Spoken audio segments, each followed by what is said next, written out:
Fala galera que sempre nos acompanha ao vivo aqui no Instagram, beleza? Tranquilo? Novo de loja, primeira de luxo?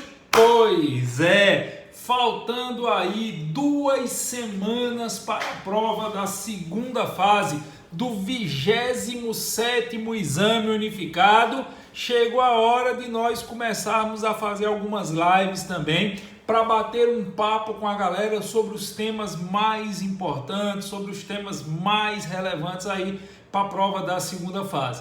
De antemão eu já antecipo a vocês que na próxima semana, que é a semana que antecede a prova, eu vou fazer transmissão ao vivo para os nossos alunos do JUS 21 todos os dias, tá? Você que é nosso aluno do curso da segunda fase penal do JUS 21, tá no seu cronograma, mas não custa lembrar, nós teremos transmissões ao vivo, uma semana inteira de revisão, todos os dias, de segunda a sexta-feira, na próxima semana. Então, a galera que é aluno da segunda fase do JUS 21, essa semana vai terminar de assistir às aulas do módulo de treinamento intensivo. A gente fez o módulo de treinamento intensivo de peças. Amanhã eu começo a gravar as aulas do módulo de treinamento intensivo de questões e na próxima semana eu vou fazer transmissão ao vivo para a galera do JUS 21, fazendo revisão de todo o conteúdo da segunda fase penal, para a galera chegar fazendo uma excelente prova de segunda fase.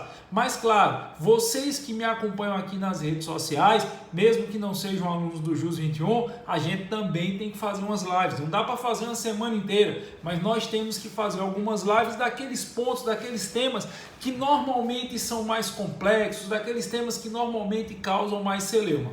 E eu escolhi para a live de hoje o que para mim está entre o top 3 dos temas que a galera mais julga difícil, mais julga complicado. Eu diria aí que tem 3 temazinhos na direito penal e processo penal para a segunda fase, que o pessoal tem medo, que o pessoal olha assim, meio de soslaio, como que ele diz, não, eu não aprendo isso, mas que na verdade é porque nunca parou para analisar o instituto, porque o instituto não é difícil, basta você entender a lógica dele. E qual é o tema hoje? É apelação na segunda fase do júri. E aí, para eu falar de apelação na segunda fase do júri, eu já preciso abrir um parêntese e lembrar vocês de um detalhe importantíssimo. Que detalhe é esse? O rito do tribunal do júri é um rito, em tese, bipartido. Lembra disso? Por que o rito do tribunal do júri é um rito bipartido?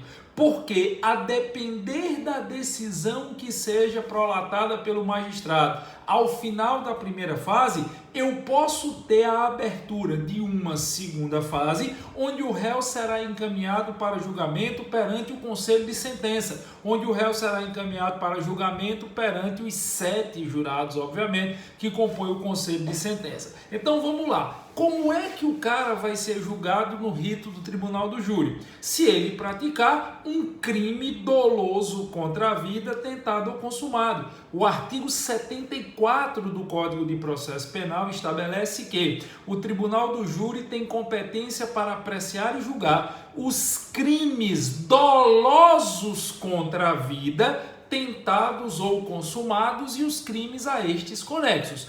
Quais são os crimes dolosos contra a vida? Homicídio, induzimento, instigação ou auxílio ao suicídio, infanticídio e aborto nas suas modalidades. O autoaborto, que é o artigo 124, o aborto sem o consentimento da gestante, que é o artigo 125, o aborto com o consentimento da gestante, 126, e as modalidades onde o aborto tem a pena aumentada em 1/3 e o aborto tem a pena duplicada, que está lá no artigo 127. Crime doloso contra a vida segue o rito do tribunal do júri. A primeira fase do tribunal do júri, ela se desenrola como no rito comum ordinário. Você tem recebimento de peça acusatória, citação do réu, prazo para a resposta à acusação, que é o prazo de 10 dias, o réu citado tem 10 dias para oferta da resposta à acusação, salvo se essa resposta for feita pela Defensoria Pública, porque aí o prazo é de 20 dias. todos os prazos processuais penais, quando são computados em favor da Defensoria Pública, são computados em dobro, por força do que está previsto na Lei Complementar 80/94. Cuidado, viu? De vez em quando eu escuto o povo dizendo, é porque no processo penal o Ministério Público tem prazo em dobro. Não.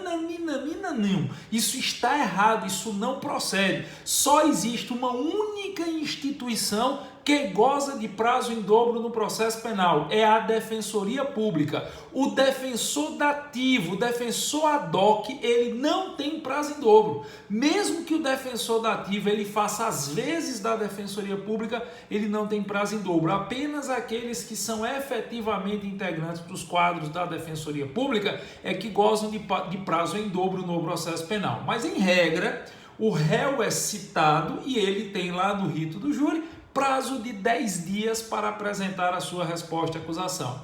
Recebida a resposta à acusação, o que é que você tem? Recebida a resposta à acusação, você tem a designação da audiência de instrução e julgamento, onde serão ouvidas as testemunhas, feitas as acariações, apresentadas as provas periciais. Ao final da audiência de instrução e julgamento, as partes podem fazer suas alegações finais orais, ou então o juiz designar que essas alegações finais sejam feitas por escrito, na modalidade de memoriais, seguindo a regra prevista no artigo 403, parágrafo 3º do Código de Processo Penal. Ou seja, a primeira fase do júri, ela se desenrola como se desenrolaria qualquer processo lá no rito comum ordinário. Não tem diferença. A diferença vai estar após as alegações finais, sejam orais ou sejam por memoriais. Finda essa primeira fase, finda a instrução probatória, o magistrado ele tem 4 possibilidades sentenciais lá no rito do Tribunal do Júri. Depois que passar a audiência de instrução e julgamento, depois que se tiver as alegações finais das partes, o juiz terá 4 possibilidades de decisão. A primeira delas é, o juiz pode pronunciar o réu com fundamento no artigo 413 do Código de Processo Penal. De novo, o juiz pode pronunciar o réu com fundamento no artigo 413 do CPP. Quando é que o juiz irá prolatar a sentença de pronúncia? Quando o magistrado entender que no caso concreto existem provas da materialidade do crime e indícios suficientes de autoria ou participação. A famosa justa causa. Se o magistrado entende pelo reconhecimento da justa causa, ele pronuncia o réu.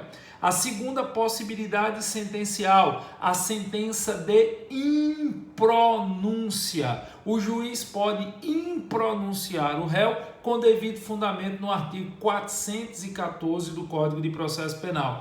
Na sentença de impronúncia, o juiz não está seguro o suficiente nem da existência da justa causa, prova da materialidade e indício suficiente de autoria ou participação, nem de elementos que justifiquem a absolvição. Eu, inclusive, comento com os meninos nas aulas do Jus 21 que a sentença de impronúncia, para mim, é uma das sentenças mais covardes que existem. Porque a sentença de impronúncia não resolve nada. Na sentença de impronúncia, o juiz está dizendo para o réu, vá para casa e espere ou o crime prescrever ou surgir um fato novo e relevante para que o Ministério Público ofereça uma nova denúncia. Mas é uma possibilidade sentencial, está prevista no 414.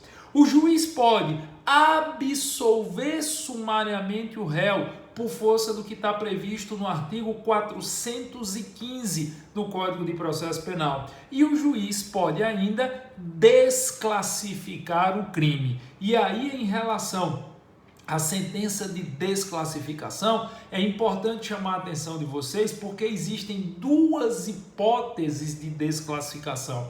Existe a chamada desclassificação própria ou pura, os termos são equivalentes, tá? Desclassificação própria ou pura é quando o juiz reconhece que houve sim a prática de um crime, mas é um crime diverso daquele narrado na peça acusatória. E além de ser um crime diverso daquele narrado na peça acusatória, é um crime que foge à alçada de competência do tribunal do júri.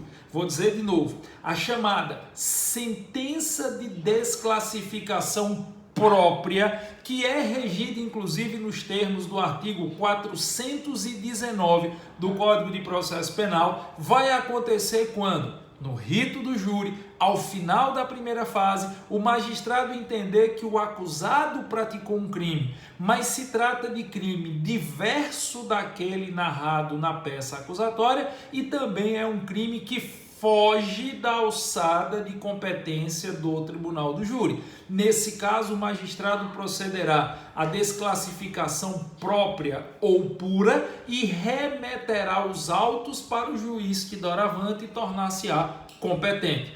Por exemplo, imagine só que o Ministério Público denunciou o réu pelo crime de homicídio consumado. E ao final da primeira fase, o juiz entenda que não houve um homicídio, o juiz entenda que houve um latrocínio. Perceba, a exordial acusatória, a peça acusatória proposta pelo Ministério Público, falava de crime de homicídio. Ao final da audiência de instrução e julgamento, o magistrado, no rito do júri, chegou à seguinte conclusão: houve um crime, mas não foi um homicídio, foi um latrocínio. Latrocínio não é crime contra a vida. Latrocínio é crime patrimonial qualificado pelo resultado morte. É um roubo qualificado pelo resultado morte. Existem duas hipóteses de roubo qualificado lá no artigo 157, parágrafo 3º. O roubo pode ser qualificado porque da violência empregada na subtração do bem resultou a vítima lesão corporal de natureza grave, ou então porque desta mesma violência resultou a morte. Latrocínio, insisto, não é crime da alçada de competência do tribunal do júri. Latrocínio é crime de rito comum ordinário. Então, o que é que o magistrado no júri faz? Ele reconhece a ocorrência do latrocínio, desclassifica o crime e remete os autos ao juiz que doravante tornar-se-á competente. E um detalhe, a jurisprudência, tanto do STJ quanto do STF, convergem, concordam que a desclassificação do crime lá no rito do tribunal do júri não invalida os atos processuais já praticados. Grave isso. Quando o juiz, ao final da primeira fase do júri, baixa a sentença de desclassificação própria e se declara incompetente, remetendo os autos ao juiz que doravante assumirá a competência, essa desclassificação não, estou insistindo na negativa das minhas palavras, essa desclassificação não invalida os atos processuais realizados anteriormente.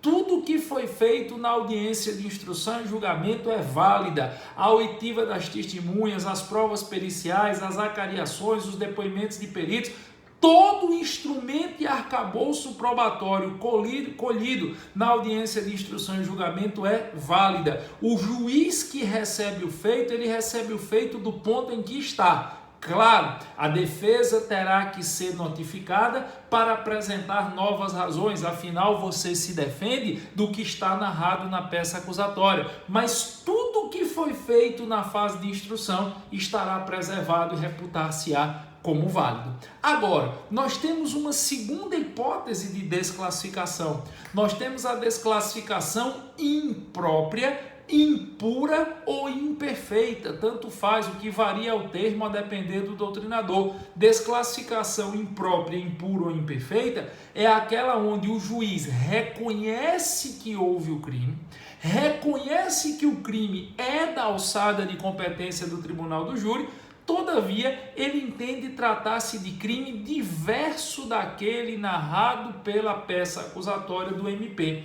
Na desclassificação imprópria, o juiz diz, lá no final da primeira fase do júri, teve crime, O crime é da alçada de competência do júri, mas o crime é diverso daquele que o Ministério Público narrou. O exemplo clássico é: o Ministério Público está acusando alguém de ter praticado o crime de homicídio contra uma mulher gestante. O Ministério Público denunciou o cara no 121 pelo crime de homicídio, alegando que o cara matou uma mulher que estava grávida. Ao final da instrução probatória, fica claro para o juiz que o que houve não foi um homicídio, foi um aborto sem o consentimento da gestante, qualificado pelo resultado morte da vítima. Artigo 125 em combinação com o artigo 127 do Código Penal. Perceba, denunciar o indivíduo por crime de homicídio. O juiz, ao final da instrução probatória, chegou à conclusão que o que houve não foi um homicídio, foi um aborto qualificado pelo resultado morte.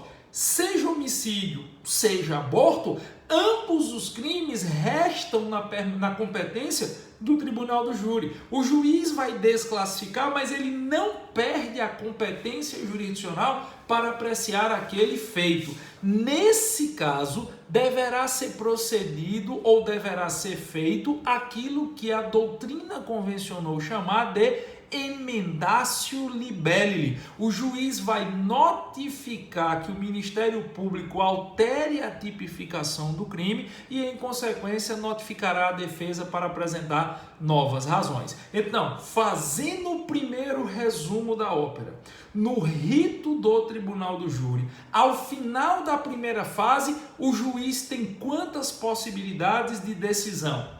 4. Ele pode pronunciar o réu, ele pode impronunciar, ele pode absolver sumariamente e ele pode desclassificar. A depender de ser a desclassificação própria ou imprópria, a competência sai do júri ou nela permanece. Beleza? Pois bem, qual é o recurso que você usa se o réu for pronunciado? Qual é o recurso que está previsto em lei para se atacar a sentença de pronúncia? É o recurso em sentido estrito. Se grave isso, se o réu foi pronunciado, o recurso cabível é um rese, com fundamento no artigo 581, inciso 4 do Código de Processo Penal. De novo, pela terceira vez, para atacar a sentença de pronúncia, o recurso cabível é o recurso em sentido estrito, com devido fundamento no artigo 581, inciso 4 do Código de Processo Penal, no prazo de 5 dias para a petição de interposição e mais 2 dias para as razões recursais. Lembrando que o rese admite juízo de retratação. De novo, o recurso em sentido estrito admite juízo de retratação. O que é o juízo de retratação? É a possibilidade do magistrado sentenciante modificar a sua decisão sem precisar mandar o recurso subir. Então, o réu foi pronunciado, cabe um rese, 581, inciso 4, prazo de 5 dias para a petição de interposição e mais 2 dias para as razões recursais.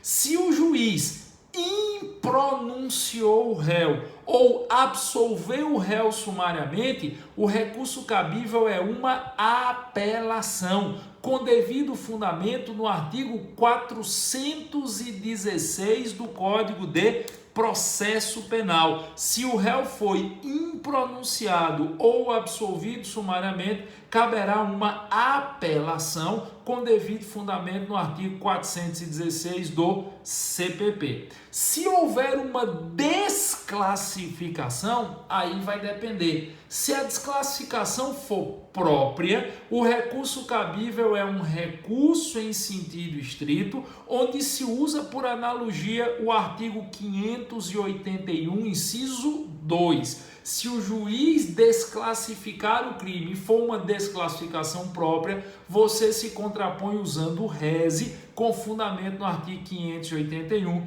inciso 2. Se a desclassificação for imprópria, não existe recurso. Eu vi aí a Lu Albuquerque dizendo, usa aquela regrinha da vogal e da consoante. É isso mesmo, Lu Albuquerque. Veja, Ao final da primeira fase do júri, eu tenho dois recursos possíveis, reze e apelação. Se a decisão do juiz começa com consoante, pronúncia e desclassificação, o recurso cabível começa com consoante, recurso em sentido estrito. Consoante é a inicial da sentença, o recurso começa com consoante. Se eu tenho uma apelação ou uma absolvição sumária, que começa com vogal, o recurso começa com vogal, é uma apelação. Mas eu prefiro que você grave isso. Eu vou ter uma sentença de pronúncia, eu faço um reze. Eu tenho uma impronúncia ou uma absolvição sumária, eu faço uma apelação do 416, tá? Apelação com previsão específica no 416. Eu tenho uma desclassificação própria, eu faço um reze. Se for imprópria, não tem recurso. Tranquilo? Pegaram? Se ligaram? Agora vamos lá. Partindo da premissa que o réu foi pronunciado, certo? O juiz chegou e baixou a sentença de pronúncia, estará em tese aberta a segunda fase do júri. A sentença de pronúncia, ela abre a segunda fase do júri. O indivíduo será levado para ser julgado pelo conselho de sentença, pelos 7 jurados. E aqui eu vou chamar a atenção de vocês para um detalhe de uma pegadinha de primeira fase, não é nem de segunda fase, mas é bom alertá-los. É muito comum as pessoas se embananarem quando a prova pergunta como é que é composto o tribunal do júri. A resposta é: o tribunal do júri é composto por um magistrado e 25 jurados alistados. Cuidado, a composição do tribunal do júri é de um magistrado e 25 jurados alistados. Agora, desses 25 jurados, é procedido o sorteio de 7 que irão compor o conselho de sentença. O conselho de sentença significa dizer que eu tenho 7 jurados que vão estar sentados na sessão plenária, ouvindo o que a acusação e defesa têm para dizer se a criatura é culpada ou inocente. Então, se a pergunta, e aí é uma pegadinha de primeira fase, se a pergunta da sua prova for como é que é composto o tribunal do júri, a sua resposta há de ser um juiz togado e 25 jurados alistados.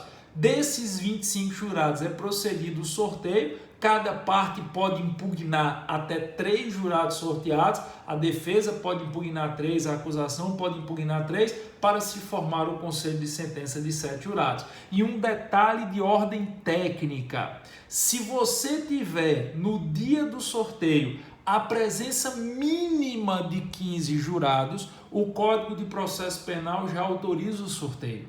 O Tribunal do Júri tem 25.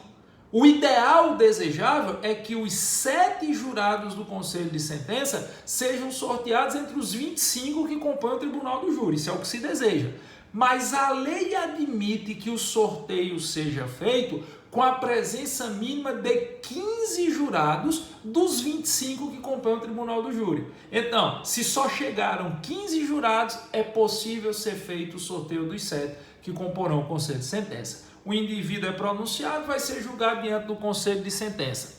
Vai ter a sessão plenária, vai falar a acusação, vai falar a defesa e depois, ao final, um dos últimos atos da sessão plenária é a quesitação feita pelo juiz aos jurados. Quem vai dizer se teve ou se não teve crime, quem vai dizer se o acusado é responsável ou não pelo crime, se tem causa de majoração, se tem causa de diminuição de pena, se tem qualificadora ou se não tem, são os 7 jurados. Na segunda fase do júri, vale o princípio ou premissa da soberania dos veredictos, a soberania das decisões do Conselho de Sentença. Então, vai ser feita uma série de quesitos, uma série de perguntas, é a chamada quesitação do júri, e os jurados vão responder afirmativamente ou negativamente a essa quesitação. E a partir da resposta dada pelos jurados aos quesitos formulados, é que o magistrado vai prolatar a sentença. Quando for prolatada a decisão na segunda fase do Tribunal do Júri, você só poderá apelar se você estiver diante de alguma das hipóteses taxativamente previstas ao teor do artigo 593, inciso 3, alíneas A, B, C e D. Eu vou dizer de novo e devagar porque eu acho que isso é uma das coisas mais importantes da live de hoje. Depois que o Conselho de Sentença tomar a sua decisão, a força da soberania dos veredictos é tão grande que depois do cara ser julgado diante dos 7 jurados, não é possível a apelação por mero inconformismo da parte.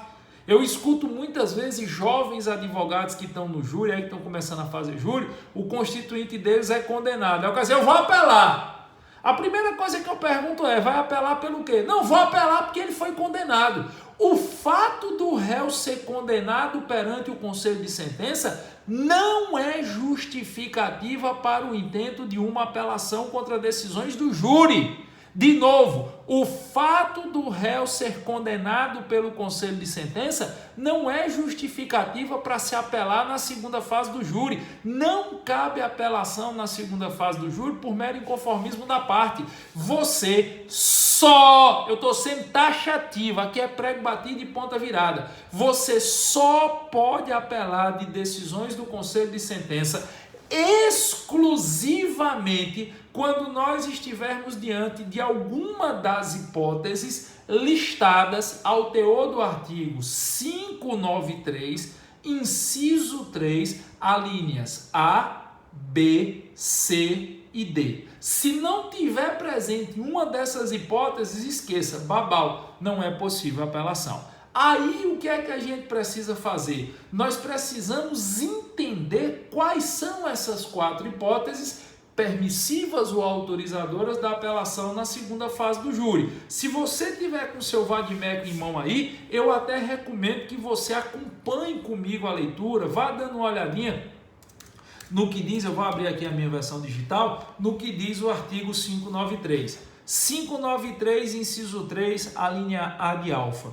É possível apelar quando houver nulidade posterior à pronúncia. Não sei o que estou dizendo, não, está escrito aí. Você pode apelar decisões do Conselho de Sentença quando ocorrer nulidade posterior à pronúncia. É a linha A. Giovanni, me dá um exemplo de uma nulidade posterior à pronúncia. Vou lhe dar. As hipóteses constantes no artigo 478 do Código de Processo Penal. Vou dizer de novo, as 2 hipóteses constantes ao teor do artigo 478 do Código de Processo Penal. Vamos imaginar aqui a seguinte situação hipotética. Vamos imaginar que lá na hora da sessão plenária, o promotor de justiça tenha se empolgado e tenha feito referência àquilo que foi colocado por um desembargador na decisão confirmatória da pronúncia. Exemplo, o réu foi pronunciado, a defesa ingressou com recurso sentido estrito, o recurso sentido estrito subiu para o tribunal, a Câmara recursal confirmou a sentença de pronúncia e o desembargador, na sentença confirmatória da pronúncia, se manifestou sobre o mérito da causa, dizendo que ele entendia que o réu era culpado. Na sessão plenária, o promotor se empolga, abre a boca e diz, inclusive, senhores jurados, na sentença confirmatória da pronúncia, o tribunal, através da sua Câmara recursal, disse que o réu era culpado. Se os próprios desembargadores entendem que o réu é culpado, quem seremos nós para achar que ele não é? Pronto. Já há uma nulidade escancarada. 478, inciso 1 do Código de Processo Penal. Inclusive tem advogado que na hora pede pela ordem. Pela ordem, excelência, isso não pode. Não, resguarde. Isso é uma arma que você tem para poder apelar. Houve uma nulidade posterior à pronúncia. Quer ver outra nulidade posterior à pronúncia muito comum de acontecer na sessão plenária? O promotor se empolga e faz referência ao silêncio do acusado na primeira fase do júri. O promotor se empolga e diz, inclusive, este homem que está sentado aqui diante dos senhores e das senhoras, ele tem tanta consciência que é culpado, que lá na primeira fase ele ficou calado, porque ele não teve coragem de enfrentar a justiça. O promotor errou. ele já gerou uma situação de nulidade. O artigo 478, inciso 2 do Código de Processo Penal aponta como causa de nulidade, na sessão plenária, ser arguído o silêncio do acusado em atos anteriores em seu prejuízo. Então, todas as vezes que se manifestar uma nulidade, que você só consiga caracterizá-la depois do réu ter sido pronunciado, que uma nulidade se manifestar na sessão plenária, você pode interpor uma apelação, com fundamento no artigo 593, inciso 3, a linha A de alfa. Beleza? 593, inciso 3, a linha B. For a sentença do juiz presidente contrária à lei expressa ou à decisão dos jurados. Veja, na segunda fase do júri, o magistrado está adstrito às decisões dos jurados. Na segunda fase do júri, o magistrado está adstrito às decisões do conselho de sentença.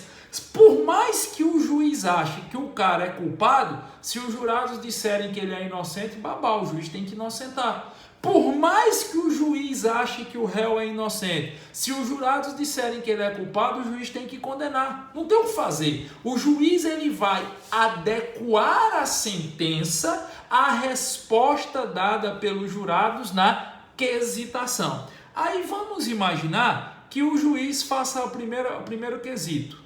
Houve fato? Aí o jurado, sim. O fato corresponde a um crime? O jurado, sim. O ora acusado é responsável pelo fato? Os jurados, não. Lascou. Quando os jurados responderam não a esse terceiro quesito, os jurados já prejudicaram todos os demais quesitos. Não adianta mais perguntar nada. Os jurados estão dizendo que o cabo é inocente. Os jurados decidiram que o réu é inocente. Aí o que é que o juiz faz na sentença? O juiz condena o réu. Como é que pode? Não, é porque o juiz acha que o réu é culpado. O juiz não tem que achar nada na sessão plenária. Quem acha alguma coisa são os 7 jurados do conselho de sentença. Se os 7 jurados disseram, ou pelo menos a maioria deles, 4 disseram que o réu é inocente, babau, o juiz tem que dizer que ele é inocente. Mas vai que, hipoteticamente, o juiz condena o réu. A decisão do juiz é contrária à decisão dos jurados. Cabe, nessa hipótese, então, o intento de uma apelação, com fundamento no artigo 593, inciso 3, a linha B de Bravo. 593, inciso 3, a linha C de casa. Existir erro ou injustiça no tocante à aplicação da pena ou da medida de segurança. Não sei o que estou dizendo, é letra de lei. Existir erro ou injustiça no tocante à aplicação da pena ou a medida de segurança. Vamos imaginar a seguinte situação hipotética. O juiz pergunta, houve o fato? O jurado, sim. O fato narrado constitui crime? Sim. Temos um crime de homicídio? Sim. O réu é responsável por esse crime? Sim. O crime pode ser tido como privilegiado? Sim. Beleza. Os jurados disseram que teve crime, é um crime de homicídio, o réu é responsável pelo crime e o homicídio é privilegiado. Artigo 121, parágrafo 1º. Se houver o reconhecimento do privilegiamento pelo conselho de sentença, quando o juiz estiver fazendo a dosimetria da pena, ele estiver na terceira fase da dosimetria da pena, ele tem que reduzir a pena de 1/6 a 1/3. O homicídio privilegiado acarreta como consequência elementar uma redução, a aplicação de uma causa especial de redução de pena na terceira fase da dosimetria. Mas vai que mesmo jurados dizendo que o homicídio é privilegiado, o juiz não reduziu a pena. Houve um erro ou injustiça no tocante à aplicação da pena por parte do magistrado, o que caberia, neste caso, o intento de uma apelação. Ou então, os jurados dizem que o crime praticado foi um homicídio qualificado, pena de 12 a 30 anos. E o juiz estabelece a pena base na hora da dosimetria, ele já começa com 25 anos. E no final o réu está condenado em 30 anos. E a justificativa que o juiz dá na sentença é a gravidade em abstrato do crime. O juiz errou. Gravidade em abstrato do delito não é elemento para a exasperação da pena base na dosimetria. O juiz cometeu uma falha ou injustiça no tocante à aplicação da pena, o que justificaria uma apelação. Lá vai eu subindo demais aqui. O que justificaria uma apelação. E a quarta e última hipótese, deixa eu tirar isso aqui.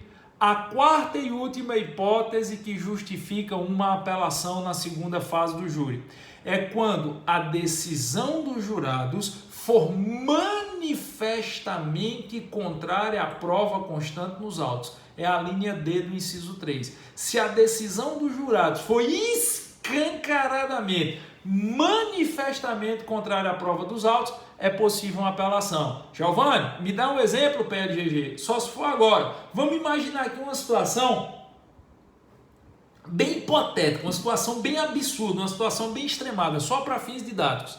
O cara está sendo julgado perante o conselho de sentença mediante a acusação de homicídio consumado. Aí, na hora da sessão plenária, a pretensa vítima, que era para estar morta, entra dentro do fórum, abre a porta do fórum. Parece aquele negócio de filme americano. Ei, eu tô vivo!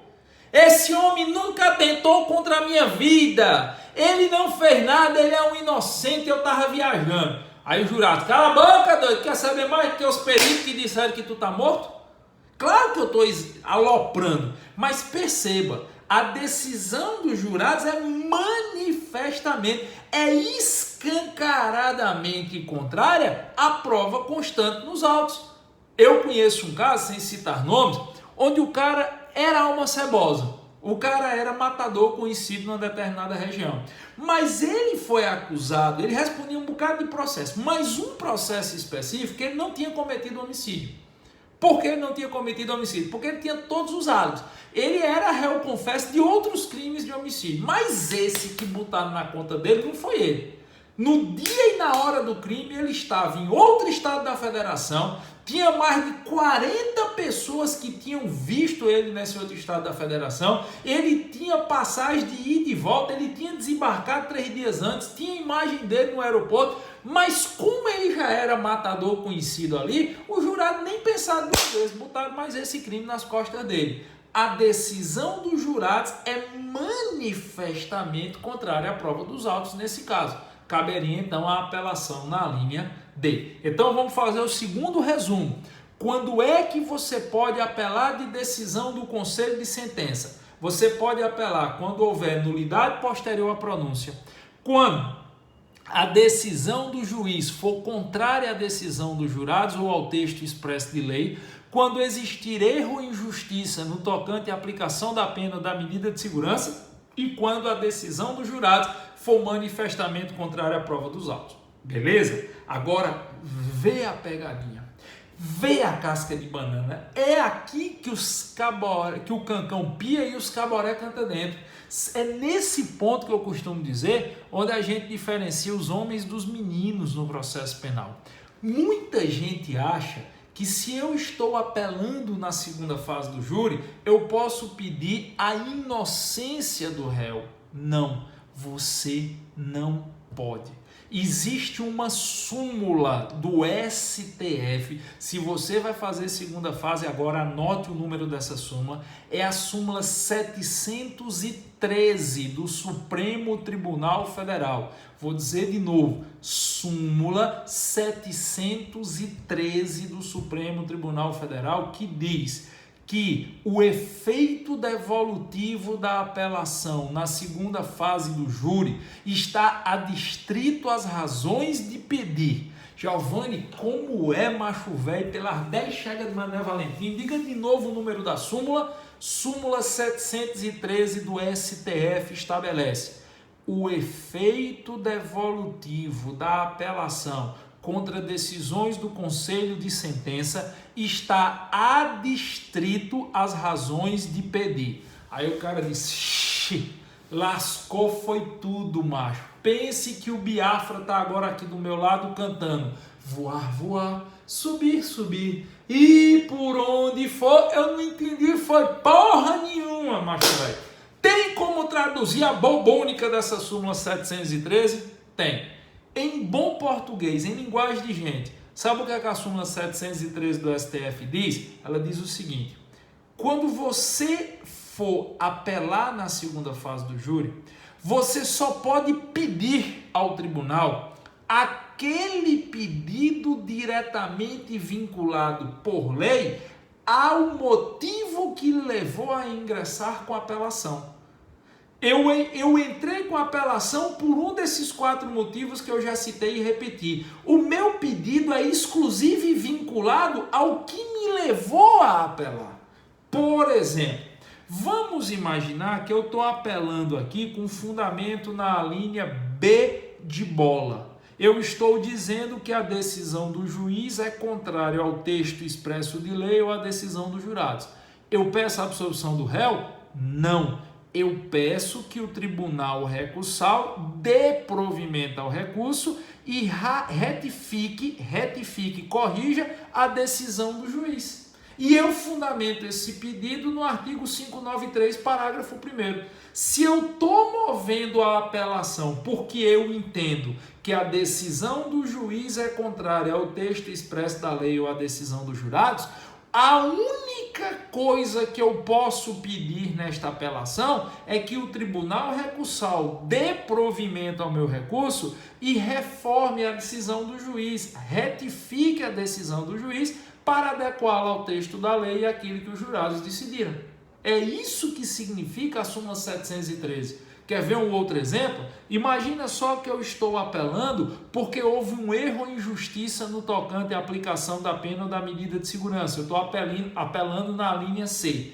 O que é que eu vou poder pedir ao tribunal recursal? Eu só vou poder pedir ao tribunal de quem? Que ele dê provimento ao meu recurso e corrija a falha da dosimetria, corrija o erro ou injustiça no tocante à aplicação da pena. Eu não peço absolvição. Perceberam? Se eu estiver apelando com base na linha D de delta, eu entendo que a decisão dos jurados é manifestamente contrária à prova dos autos. A única coisa que eu posso pedir é a anulação do júri. Mesmo numa situação absurda como esse exemplo que eu dei, do réu estar sendo julgado por crime de homicídio consumado e a pretensa vítima aparecer na sessão plenária dizendo que está viva e ainda assim os jurados condenarem o réu, eu não posso pedir absolvição. Eu tenho que pedir a anulação do júri e a designação de um novo julgamento, com fundamento no parágrafo 3º do artigo 593. Então, quando a súmula 713 do STF diz que o efeito devolutivo da apelação contra decisões do Conselho de Sentença está vinculado à razão de pedir, o que ele está me dizendo é que eu não vou pedir absolvição nunca. Eu vou pedir apenas que seja corrigido o erro ou a falha que me levou a apelar. E no caso extremado de ser a decisão dos jurados contrária à prova dos autos, nem assim eu posso pedir absolvição, porque eu estaria ofendendo a premissa da soberania dos veredictos. O que eu posso pedir é a anulação do júri e designação de um novo júri. E aí você me pergunta, beleza, mas se você estiver apelando na linha A, se você estiver apelando porque a nulidade posterior à pronúncia, você pede o quê? Por analogia, pede-se também a anulação do júri e designação de um novo julgamento. Se você perceber, o nosso artigo 593 ele tem uma falha técnica. Ele me diz que se eu apelar na linha B, o meu pedido está no parágrafo 1º. Se eu apelar na linha C, o meu pedido está no parágrafo 2º. Se eu apelar na linha D, o meu pedido está no parágrafo 3º. Mas ele não diz o que é que eu peço se eu apelar na linha A, por haver nulidade posterior à pronúncia. A jurisprudência majoritariamente entende que, nesse caso, por analogia, eu pediria também a anulação do júri e a designação de um outro julgamento. Perceberam? Então tenha muito cuidado, muito cuidado. Você só pode apelar na segunda fase do júri nas hipóteses taxativamente previstas no inciso 3 do artigo 593. E o pedido que você vai fazer está umbilicalmente, intrinsecamente vinculado ao motivo da apelação. Está apelando porque houve nulidade posterior à pronúncia, peça anulação do júri e designação de um novo julgamento. Está apelando porque a decisão do juiz é contrária ao texto da lei ou à decisão dos jurados, peça que o tribunal adquém, dando provimento ao recurso, corrija a decisão do juiz. Está apelando porque houve erro ou injustiça no tocante à aplicação da pena ou da medida de segurança, peça que o tribunal dê provimento ao recurso e corrija a dosimetria da pena. Está apelando porque a decisão dos jurados é manifestamente contrária à prova dos autos, peça anulação do júri e designação de um novo julgamento, ok? Só que agora eu vou dar o último bizu e um dos bizus mais importantes das peças recursais na segunda fase do tribunal do júri, que é uma coisa que muita gente deixa passar batido, muita gente perde ponto na segunda fase por não saber esse detalhe. Isso não é nem numa peça que cai, isso cai numa das questões discursivas. Quando, depois da segunda fase do júri, houver uma apelação e o tribunal, dando provimento a essa apelação, anular o julgamento, claro, desde que seja um recurso exclusivo de defesa aí para anular o julgamento, no novo júri, a decisão prolatada pelos jurados não pode gerar uma situação para o réu mais gravosa do que aquela que ele já tinha no julgamento anterior que foi impugnado.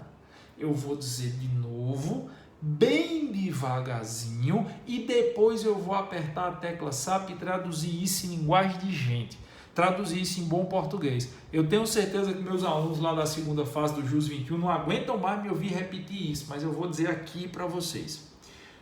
O réu foi julgado na segunda fase do tribunal do júri, você apelou alegando que a decisão dos jurados é manifestamente contrária à prova dos autos. Lá ele tinha sido condenado por homicídio simples, beleza? Você apelou, o tribunal anulou e designou um novo júri. Nesse novo júri, ou ele é inocentado, ou ele é condenado por homicídio simples. Não é possível condená-lo por homicídio qualificado. Por quê? Porque quando há a anulação do júri e designação do novo julgamento, há de prevalecer o princípio da não reforma em prejuízo do réu indireta. Não reforma em prejuízo do réu indireta. A no reformatio impejus indireta. Ou em bom português, quando anularem um júri e designarem um novo julgamento, nesse novo julgamento, ou a situação do réu melhora, ou fica do jeito que estava no julgamento que foi anulado. Amadeus, só que é indireta, tá? É na modalidade indireta. De novo, anularam o júri, designaram um novo julgamento, nesse novo julgamento, ou a situação do réu melhora, ou fica do jeito que estava no julgamento anterior que foi anulado. Mas esse novo julgamento não pode piorar, não pode prejudicar, não pode criar uma situação mais gravosa ao réu do que aquela que anteriormente tinha sido instituída. É a premissa ou princípio da não reforma em prejuízo do réu indireta. Prestaram atenção? O cara está condenado por homicídio simples. Você consegue a anulação do júri. No novo julgamento, ou ele é inocentado, ou é homicídio simples privilegiado, ou só homicídio simples. Agora, se os jurados entenderem por homicídio qualificado, está errado. Não é possível isso acontecer, porque você estaria prejudicando e desestimulando a possibilidade recursal da defesa, o que vai de encontro a todo o sistema acusatório. Beleza? Pronto. Minha amiga Mila Regina, Mila que foi nossa aluna, nossa monitora, hoje é uma grande advogada penalista aqui em Pernambuco. Um cheiro, Mila, eu tenho muito orgulho de ter trabalhado com você. Ele está dizendo, eu tenho um caso nessa linha. Mila sabe bem disso, a gente trabalhava muito isso quando ela era minha monitora, ela me ajudava inclusive nas aulas, sabe bem disso. Você não pode ter uma reforma em prejuízo do réu nesse caso, beleza? Tranquilo? Valeu, Alves Júnior, galera tá por aqui. Pois bem, crianças, então essas são algumas dicas que eu tinha separado para vocês sobre apelação na segunda fase do júri. A gente acabou fazendo uma revisão aí mais ampla sobre o rito do tribunal do júri. É claro, Isso aqui é uma análise, uma revisão, são dicas, as lives do Instagram servem para isso. A análise mais aprofundada, a análise mais densa, a gente faz no nosso curso segunda fase. Galera que é nosso aluno na segunda fase do JUS 21, só sobre apelação eu dou 2 aulas e meia lá para vocês. Mais uma vez, lembrando do... Ivan, qual é o artigo? Não existe artigo sobre isso, nem súmula, tá? É matéria consolidada na jurisprudência. Então eu preciso dar uma dica para vocês aí. A galera que é aluno do JUS 21, eu já concluí a gravação das aulas do módulo de treinamento intensivo de peças. A gente fez lá, acho que umas 20 peças nesse modo de treinamento intensivo, do endereçamento à datação. Eu fiz apelação do assistente de acusação, recurso sentido estrito, defesa prévia de funcionário público, queixa-crime, liberdade provisória, memoriais, resposta à acusação. Eu fiz as principais peças, agravo em execução, eu fiz as principais peças. E amanhã, se Deus quiser e Ele há de querer, eu começo a gravar o módulo de treinamento intensivo de questões. Eu vou gravar 4 aulas para vocês só respondendo questão discursiva, porque tá com a porra. Ô Clóvis Aquino, um abraço para você, meu patrão, obrigado pelo carinho de sempre. Tá com a porra você fazer daquele tanto de peça, do módulo de treinamento intensivo de peça, fazer desse tanto de questão, do módulo de treinamento intensivo de questão, depois de ter assistido as aulas todinha, tá com a porra você não passar? Eu digo é assim, mas tá com um danado você não acertar o que a FGV quer, porque é treinar. Então a galera que está matriculada no nosso curso segunda fase JUS 21, a partir de amanhã vocês têm a obrigação de assistir todas essas aulas. Que Papai do Céu tenha pena da alma de vocês se vocês deixarem de assistir alguma dessas aulas. E tem que assistir essa semana, porque no sábado eu vou marcar o Vadimeco com vocês e na semana que vem é só revisão. Porque, meu amigo, eu não quero que você venha com pantinho, não, porque na hora da prova eu não sabia qual era a peça, porque na hora da prova eu não sabia qual era a questão. Olha, bicho, não cola não cola. A gente viu todas as peças, a gente analisou todas as teses, a gente vai fazer questão até dar uma dor na sua mão. Você tem mais do que a obrigação de assistir todas as aulas, porque eu garanto que você vai estar aí afiado para fazer sua prova de segunda fase. Beleza, crianças? Tranquilo? Bom, deixa eu mandar um abraço rápido aqui, que meu tempo está terminando. Mandar um abraço rápido aí para a galera. Vocês sabem que durante a transmissão eu não consigo ler, eu não consigo interagir com vocês. Vi que meu patrão Clóvis Aquino está por aqui. Um forte abraço, Clóvis, obrigado pelo carinho. A Luana Macedo.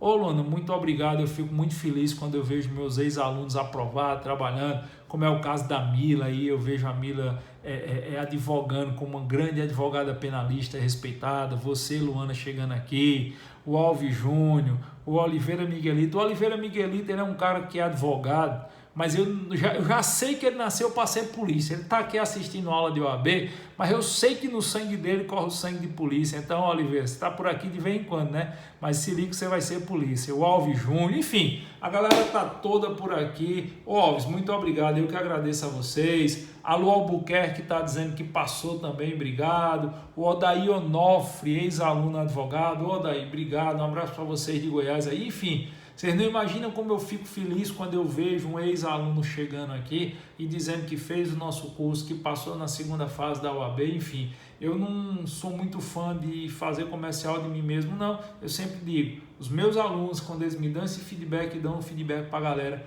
é a coisa que me deixa mais feliz. Valeu, Gabriel, Daniel Frazão, é isso mesmo, vamos passar, vamos estudar, vamos embora. O Oliveira Miguelito passou comigo e vai passar para delegado, se Deus quiser.